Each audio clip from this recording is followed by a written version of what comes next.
थके मांदे और बोझ से दबे हुए लोगों, तुम सभी मेरे पास आओ, मैं तुम्हें विश्राम दूंगा। मेरा जुआ अपने ऊपर ले लो और मुझसे सीखो, मैं स्वभाव से नम्र और विनीत हूं। इस प्रकार तुम अपनी आत्मा में शांति पाओगे। मत्ती का सुसमाचार अध्याय 11 पद संख्या 28। ये आपके लिए सुपरिचित वचन है। प्रभु यीशु सभी थके मांदे लोगों को अपने पास बुलाता है और प्रॉमिस करता है, मैं तुम्हें विश्राम दूंगा। I will give you rest. मगर यहां पर एक समस्या है। प्रभु यीशु थके मांदे लोगों को अपने पास तो बुलाता है और विश्राम भी देता है। प्रभु कहता है मैं विश्राम दूंगा, विश्राम जरूर देता है। आगे प्रभु कहता है मेरा जुआ अपने ऊपर ले लो। जुआ तो बोझ है। यीशु हमें ऐसे ही छोड़ना नहीं चाहते हैं। फ्रीडम में कोई बोझ नहीं, कोई जिम्मेदारी नहीं, कोई ऐसे समस्या नहीं, ऐसे ही नहीं छोड़ना चाहता है। प्रभु चाहते हैं हम एक हल्का सा बोझ ढोए, थोड़ी सी जिम्मेदारी उठाए। ये प्रभु चाहता है। भाई और बहनों, ईश्वर भला है, प्रेमी है और हमारे लिए अपना जान दिया है। वो ईश्वर आज हमें एब्सोल्यूट फ्रीडम में नहीं छोड़ना चाहते।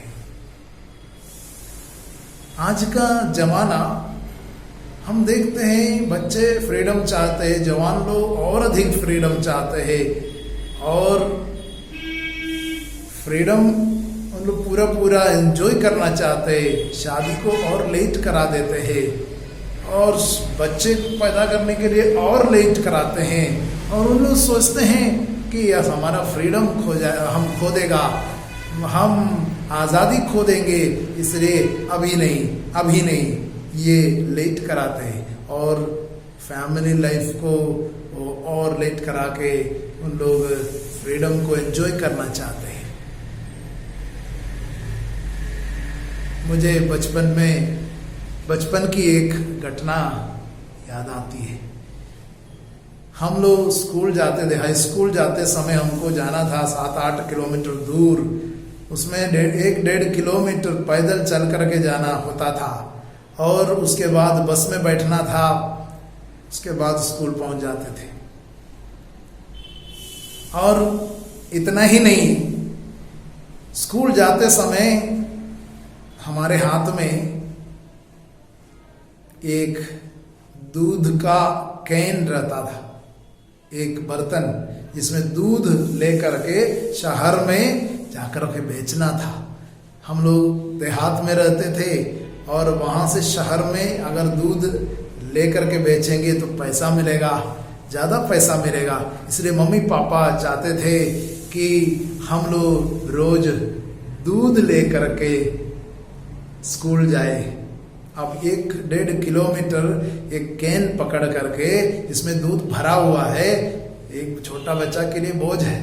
साथ साथ उनके जो किताब का बोझ है वो आराम से नहीं जा सकते, ये दूध लेकर के जाना पड़ता था। और इतना ही नहीं, जिस बस में चढ़ते हैं उस बस में इतनी धक्का मुक्की और इतनी भीड़ रहती थी कि सांस लेने में तकलीफ होता था। और दूध से अब ये जो कैन से दूध छिटक जाते थे और उसके लिए भी कंडक्टर हम लोगों को बुरा भला कहते थे। इतना तक उन लोग हम लोगों का नजर आते ही, हम लोगों को देखते ही बोलते थे दूध का बर्तन। बच्चा नहीं बोलते थे, नाम नहीं बोलते थे, दूध का बर्तन खड़ा है। हम लोगों को बहुत बेइज्जती होती थी। दूध लेके जाने से बोझ था और बदनामी थी। फिर भी जाते थे कभी कभी भाई भाई में लड़ाई होती थी, कौन लेके जाएगी। बड़ा भाई बोलता था इतना साल मैंने ढोया, अब तुम ढो। अब मेरा 2 साल पूरा हो गया तो मेरा छोटा भाई को बोला हाँ हाँ अब मैं 2 साल किया, तू करेगा। अब वो ये सब जिम्मेदारी ऐसा देते थे। हम लोग उस समय फ्रीडम चाहते थे, फिर भी मम्मी पापा का दुख तकलीफ देख करके, मम्मी पापा के परेशानी देख करके, कष्ट देख करके हम लोग जरूर लेके जाते थे। कभी नहीं ले जाएंगे बोल करके हम लोग बोलने का साहस नहीं किया। माता पिता बड़े प्यार से हम लोगों के लिए मेहनत करते थे और मेहनत करते करते कुछ कमाना चाहते थे और उसी से पढ़ाते थे। यदि मनुष्य को पूरा पूरा आजाद छोड़ देंगे, हो सकता है वो बुराई की ओर ही जाएंगे, क्योंकि उनको बुराई की ओर थोड़ा सा झुकाव है। इसलिए प्रभु कहता है जुआ रखो और भलाई की ओर जाओ, प्रेम की ओर जाओ, त्यागपूर्ण प्रेम की ओर जाओ। मेरा जुआ, वो त्यागपूर्ण प्रेम का जुआ अपने ऊपर रखो और मुझसे सीखो। आप मुझे पूछेंगे कि यदि उसको यूं ही आजाद छोड़ देंगे, मनुष्य को पूरा पूरा आजाद छोड़ देंगे, कौन सी बुराई की ओर जा सकते हैं?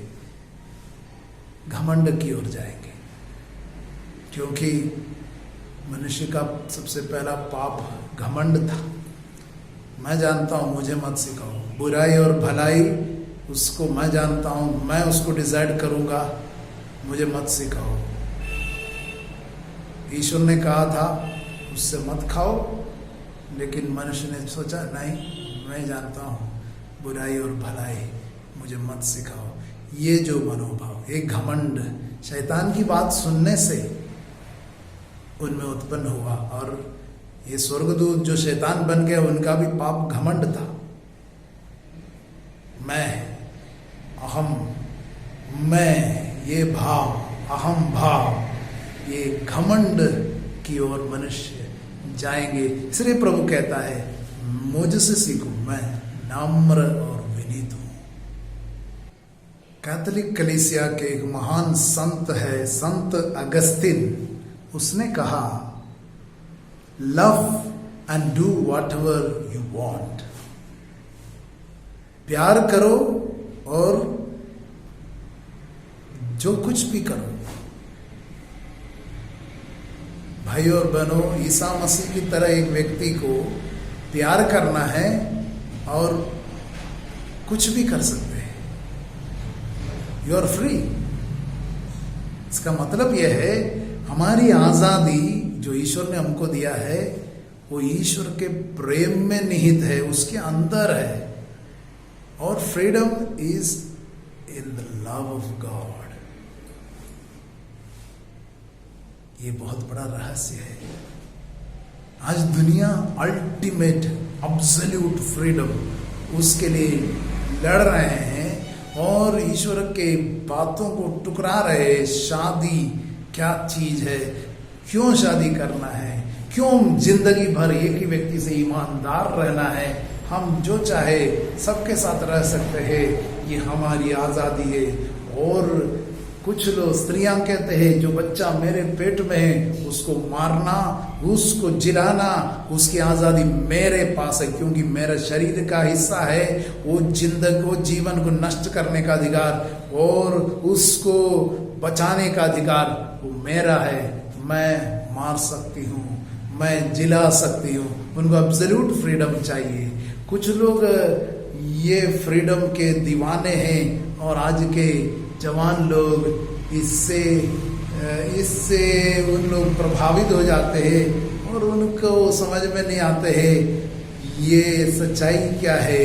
प्रभु आज कहता है थके मांदे बोझ से दबे हुए लोगों, तुम सभी मेरे पास आओ, मैं तुम्हें विश्राम दूंगा। मेरा जुआ अपने ऊपर ले लो और मुझसे सीखो। और मैं स्वभाव से नम्र और विनीत हूं इस प्रकार तुम अपने आत्मा में शांति पाओगे। एक शांत जीवन जीना चाहते हैं आप, एक जीवन जीना चाहते हैं जिसमें आपको शांति, तनाव से मुक्ति चाहते हैं, तो प्रभु कहता है आपको त्यागपूर्ण प्रेम का जुआ अपने ऊपर बांधना है। ये क्रूस का जुआ आपके ऊपर बांधना है, उसको उठाना है, जिम्मेदारी को उठानी है, क्योंकि ईश्वर ने हमें प्यार किया है।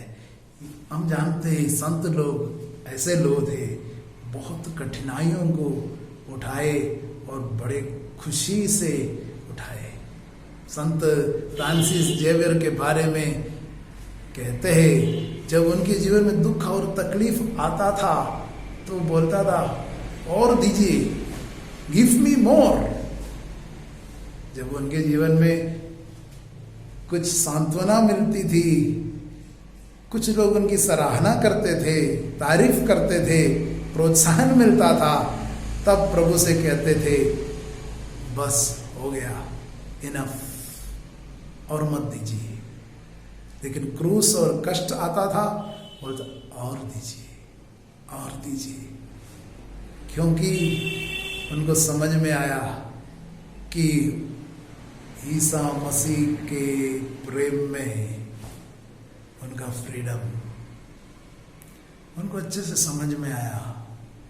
भाई और बहनों, आज का हमारे सबसे बड़ा भ्रम यही है कि हमको एब्सोल्यूट फ्रीडम मिला है, हम जो चाहे वो सब कर सकते हैं, और जब जब हमारा फ्रीडम चला जाता है, मम्मी पापा हमसे कुछ बोलते हैं, डांट करके बोलते हैं, कुछ बोलते हैं तुमको ऐसा करना होगा, तुमको ये पढ़ना होगा, तुम्हारे मर्जी के विरुद्ध बोलते हैं, तो सोचते हैं मेरा कोई फ्रीडम नहीं है।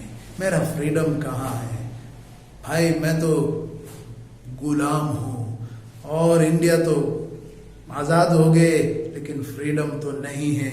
इस तरह अपने फ्रीडम के बारे में सोच करके उदास हम बैठे हैं, और हमको नहीं समझ में आता है कि वास्तव में आज़ादी क्या है। ईसा मसीह ही हमें सच्ची आज़ादी दिला सकते। सत्य तुमको स्वतंत्र बना देगा। प्रभु ने कहा तुम सत्य को पहचान जाओगे और सत्य तुमको स्वतंत्र बना देगा। प्रभु ने कहा मैं मार्ग, सत्य और जीवन हूँ। यह हमारे जीवन के बारे में सारा रहस्य प्रभु प्रकट कर रहा है। हमारी आज़ादी के विषय में यीशु ही हमें समझा सकते हैं।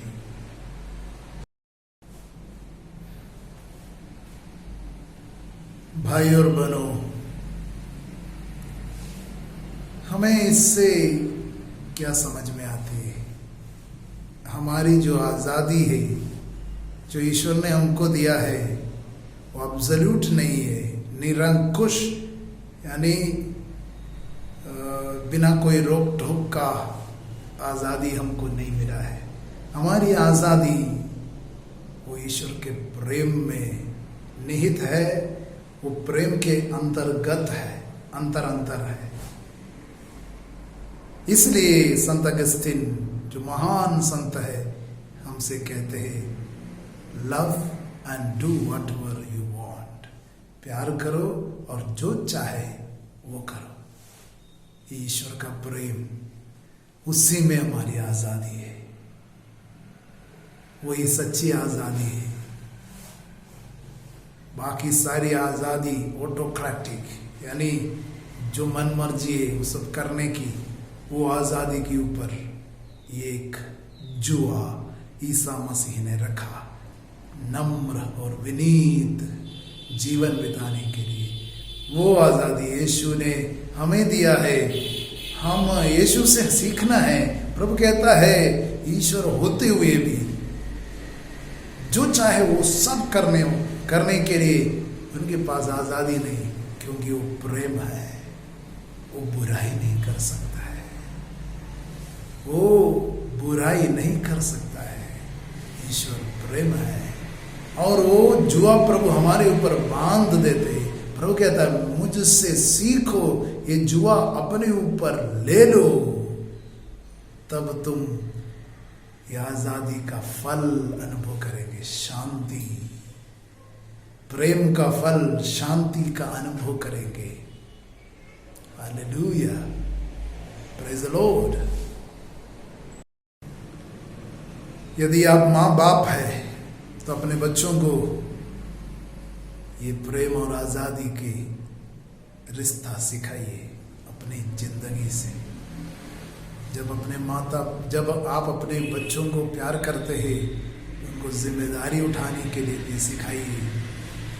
गैर जिम्मेदार होने के लिए नहीं, ऐसे ही बिंदास घूमने फिरने के लिए नहीं, उनको छोटी छोटी जिम्मेदारी उठाने के लिए, उसमें ईमानदार रहने के लिए सिखाइए। ये ईश्वर के प्रेम का एक नमूना है। आपके जीवन से आप बच्चों को सिखा सकते हैं। यदि आप एक बच्चा है, आपके माता पिता है, आप पढ़ाई कर रहे हैं या युवक है, आप याद रखिए आपका फ्रीडम एब्सोल्यूट नहीं है। आपका फ्रीडम ईश्वर के प्रेम में निहित है। ईश्वर के प्रेम वो जुआ हमारे ऊपर रखेंगे, तब हम आजादी का अनुभव कर पाएंगे, शांति का अनुभव कर पाएंगे। इसलिए आपका फ्रीडम में जिम्मेदारी है। आपके फ्रीडम में वो बोझ है, ईश्वर ने आपके ऊपर रखा है। वो बोझ को शेक ऑफ करने के लिए, तोड़ने के लिए, और सारे रूल्स को तोड़ने के लिए आपके अंदर जो क्रोध है, जो रिबेलियन है, उसको शांत होने दीजिए। नहीं, ये जुआ ईश्वर का रखा हुआ है। ये जिम्मेदारी बचपन से जो मुझे मिला है, वो सब ईश्वर का रखा हुआ है। उसके हाथ से स्वीकार करें और ज्ञान प्राप्त करें, और एक ज्ञान में हम आगे बढ़े। पिता, पुत्र और पवित्र आत्मा के नाम पर, आमीन।